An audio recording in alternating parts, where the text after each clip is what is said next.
One day this will all be ours. Hey, she may not look like much, but wait till you see what I have in mind. Come on, come on, come on. We're gonna tear all this down and replace it with your game room. Ping pong, pool, foosball. Trampoline?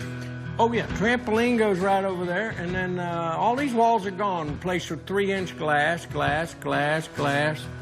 This can stay. Doesn't that look lovely? Yellow stands for happiness and creativity. This place doesn't have any running water or electricity. Ignore her. She was born without vision. Well, that was a clip from the riveting memoir written by noted journalist Jeanette Walls.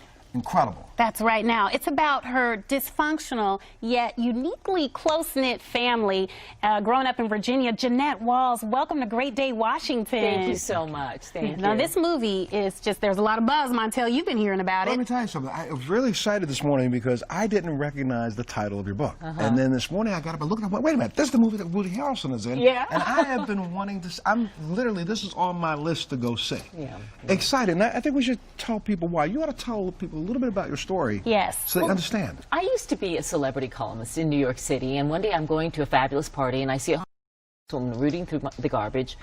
I get a good look at her and realize it's my mother. I get together with her a couple of days later. I said, Ma, what the heck am I supposed to tell people about you? And she said, tell the truth. And so I wrote this book about my poverty childhood. I mean, we slept in cars. We slept in cardboard boxes. Sometimes we had a house for a while, would run off from it. When you said you had a house for a while, you squatted in houses. You know, but right? through all of that, my father was a dreamer and a planner, and he was going to one day build us a fabulous mansion, called it the Glass Castle. But through all of that, there was also great love and intimacy. And one of the reasons that I wrote this story is I wanted people to look behind the stereotypes that we sometimes put on people, the crazy homeless people, the shallow gossip columnists even, that there's often more to the story. What fascinates me about your story is that it spent something like 6 years on the New York Times bestsellers list, that people can relate to the dysfunction. That's exactly it, yeah. The number of people who have come up to me and said, the details of our lives are different, but you and I have a lot in common. I say, girlfriend, you and I could be sisters. And they'll tell me about their stories, and it's made me realize how many people carry around stories might be a little bit different, but very similar to mine. And when people look back and when they think about poverty, they think about people who can make it out of poverty there you go. The way you have, you're not that picture.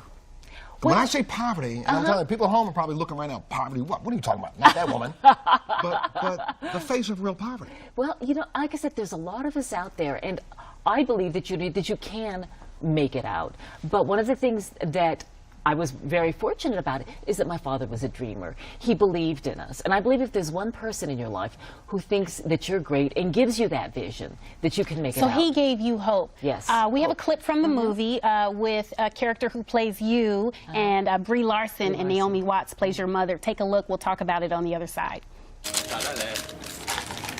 Mom? Oh, your dad said he saw you pass by in a cab the other night.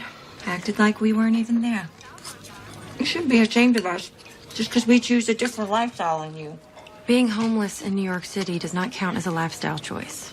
Well, if we heard from you more, you'd know that we found a lovely place on the Lower East Side.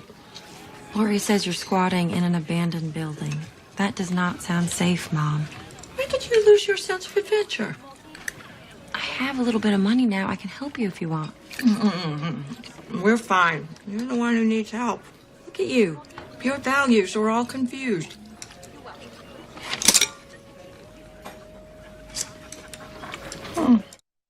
Powerful scene.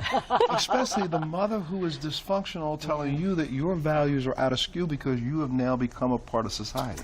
But in a way they were out of skew because I was refusing to connect to my past. I wanted to be the woman without a past, the woman from nowhere. And I've come to believe that you've got to reconnect with. You're not necessarily going to be controlled by your past, but you're influenced by it. And if you pretend that these things didn't happen, then you don't get the blessings that are wrapped inside some of the worst experiences, you know. What's that old saying? If you don't know where you're from, You never know where you're going. There you go. Wow. And this is actually that in a nutshell. My goodness. Yeah. Thank you. I'm going to see this movie. You know that, right? Okay. Well, I just want to say I saw it. It's amazing. Anybody, if you think you have a dysfunctional family, go and connect with Jeanette in this movie because you're so strong and so put together, knowing that at 10 years old, in the movie at least, you say, I'm going to come up with a plan to get out of this. Yeah. Her And you story's not did. over. There's another Yeah. book coming. I know it. I'm going to challenge you. You need to write that other book. All right. Well, it's going to be a bestseller, too. Absolutely. So we'll be right back after the break. Jeanette Walls, thank you so much. Thank you. Thank you. Coming up on Great Day Washington. Father of 4 boys and a U.S. Airman shares his experience in the American Ninja Warrior competition.